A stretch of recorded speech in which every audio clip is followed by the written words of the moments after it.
contar para vocês a pior revelação que a Bispa Nadir já teve. Hoje eu vou detalhar para vocês uma experiência sobrenatural e incomparável que a querida Bispa Nadir teve, envolvendo o presidente Lula e o ex-presidente Jair Messias Bolsonaro. De acordo com o relato sobrenatural da Bispa Nadir, era um dia comum como qualquer outro, até que de repente, do nada, ela viu um grande telão sobrenatural. E nesse telão, a Bispa Nadir viu o presidente Lula descendo até o inferno. Chegando lá, adivinha quem estava esperando o presidente? Ele mesmo, o próprio capiroto. Fala, Lula, tudo bem? Estava te esperando, rapaz, pra gente conversar, bater um papo. De acordo com a Bispa Nadir, o presidente Lula chegou no inferno levando uma caneta e um papel. Eu não sei que espécie de contrato Lula fez com Satã, mas ele será cobrado pelo inimigo e acusador de todas as almas. Passado-se algum tempo, a Bispa Nadir viu também o ex-presidente Jair Messias Bolsonaro. E de acordo com a Bispa Nadir, Bolsonaro chegava no inferno com sangue nos olhos e o sangue na face, escorrendo por todo o queixo. Que visão terrível e assombrosa, envolvendo o grande mito. E isso tudo, de acordo com Bispa Nadir, foi porque Bolsonaro não se arrependeu. E por todas as igrejas por onde passou, ele apenas mentia, dizendo: eu sou cristão. Deus, pátria e família. O Brasil acima de tudo e Deus acima de todos. Não passa de uma mentira, segundo a Bispa Nadir. E se você acha que a situação do presidente Lula estava ruim, a situação de Bolsonaro estava muito pior.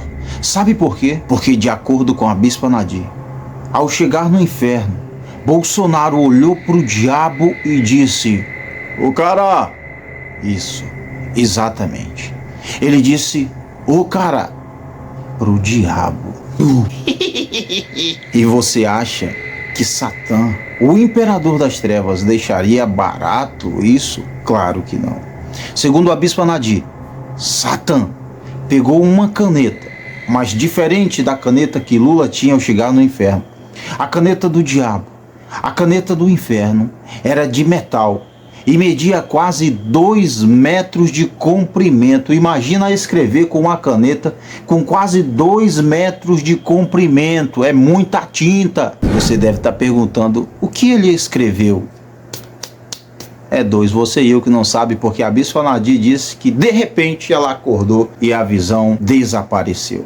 Ela não sabe muito o que está acontecendo, como ela mesma disse, e eu vou colocar para vocês o trecho dela descrevendo toda essa visão sobrenatural e daqui a pouquinho a gente conversa. Mas o Senhor me deu umas visões, sobre a nossa pátria e ordenou que eu colocasse nessa plataforma, colocasse no ar essas visões, glória a Deus. E são visão para o Brasil, são visão do presidente da República, de Bolsonaro, que Deus me deu e falou que eu podia gravar, ele ordenou que eu gravasse. E o Senhor mostrava uma visão com o presidente dessa república, que ele morria, e Deus abriu um telão assim e me mostrava o inferno. Eu não fui arrebatada. Foi um telão que Deus abriu na minha frente e me mostrou ele descendo aos abismos eternos. Chegava lá no inferno, Satanás estava à espera dele e ele chegava com um pedaço de papel e uma caneta. Em seguida,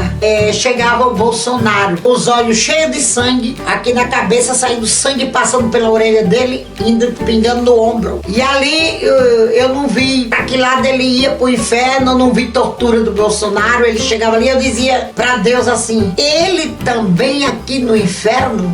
Aí o Senhor disse que ele nunca entregou o seu coração verdadeiramente a Deus. Ele nunca fez a confissão sincera, aceitando Jesus como seu Salvador. Ele não fez de coração nas igrejas por onde ele passou. Ele não é crente em Jesus Cristo. Isso o Senhor me disse. E ele ia parar no inferno. Isso eles estão aqui ainda em vida. E as suas almas fulguram no inferno. E o Senhor me deu essa visão desse presidente. E ali ele chegava e chamava Satanás de cara. Ele dizia assim: ó cara, eu fiz mais do que todos os outros presidentes que já houve nesse país. Então Satanás pegava uma caneta metalizada de 1,5 m a 2, com uma vara comprida, e cravava nas costas desse presidente. E ali jogava ele a uns 50 metros ou mais de distância. Jogava assim com ele cravado naquilo. E ali ele voltava como um imã pra onde estava Satã. Pegava a caneta e dizia: ó cara, olha aqui as canetadas que eu dei. Mostrando um papel e a caneta. O diabo não tem misericórdia de ninguém. Ele tá ali pra judiar das almas, pra torturar. E ali ele pegou de novo, fez a mesma coisa, e dessa vez eu senti a agonia.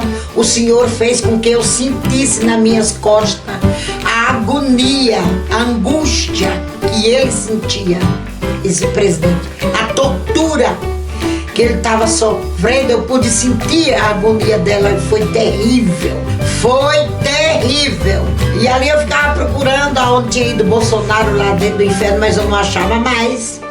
E ali a visão terminava dessa maneira. Olha, a Bispa Nadir tem essa arrumação de trazer sempre essas revelações, né? Eu quero deixar aqui Hebreus capítulo 1, que diz assim: olha, no passado o Senhor falou de diversas maneiras, muitas vezes, aos vossos pais, através dos profetas. Deixa eu ajeitar meu chapéu de bruxo aqui. Pois bem, o escritor aos Hebreus deixou muito claro que antes de Jesus, Deus falava para o povo, para os pais daquela turma, através dos profetas. Ou seja, houve um tempo em que Deus, para se comunicar com o seu povo, com as pessoas, ele usava um profeta, 2 profetas, 3 profetas. Ele levantava pessoas para falarem, para transmitirem o seu recado ao povo. Com o passar do tempo, e aí o escritor diz, já nos últimos dias, ele falou através do Filho. Ou seja, houve um tempo que Deus falou através de pessoas para pessoas. Depois veio o Filho dele, Jesus Cristo, e falou às pessoas. E aí o que Jesus deixou para nós? Ele primeiro escolhe 12 discípulos e aí ele ensina a eles a transmitirem os seus ensinamentos.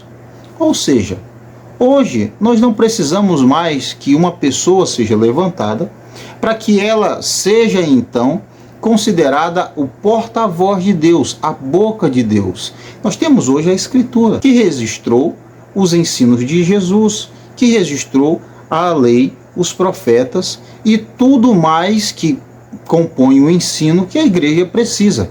Então nós não precisamos mais de novos profetas, nós não precisamos mais de novos porta-voz de Deus, não precisamos mais de pessoas transmitindo o recado de Deus. Por quê? Porque nós temos o legado deixado por Jesus, nós temos o legado deixado pelos profetas, nós temos o legado deixado pelos apóstolos, o ensino, as doutrinas, os princípios, as leis, as regras e tudo mais que a igreja precisa e que o mundo precisa tomar conhecimento. Então, quando a Bispa Nadir aparece, dizendo ela ser a boca de Deus, o porta-voz de Deus, trazendo uma revelação, ela se coloca no lugar de profetas do Antigo Testamento, antes de Jesus, antes dos apóstolos e antes da formação do cânon. Ou seja, para a Bispa Nadir, não interessa o que a Bíblia diz, interessa que ela traga as suas revelações. Ou seja, a Bispa Nadir e as Escrituras estão em pé de igualdade. E isso é o que nós chamamos de uma heresia. Só a Escritura. Nós precisamos apenas do que está revelado na Escritura. E nós precisamos nos contentar com um texto muito interessante de Deuteronômio 29:29. As coisas reveladas aos homens pertencem aos homens. As coisas encobertas aos homens pertencem somente a Deus e a mais ninguém. Então, eu prefiro ficar com a Escritura e não com as revelações da Bispa Nadir.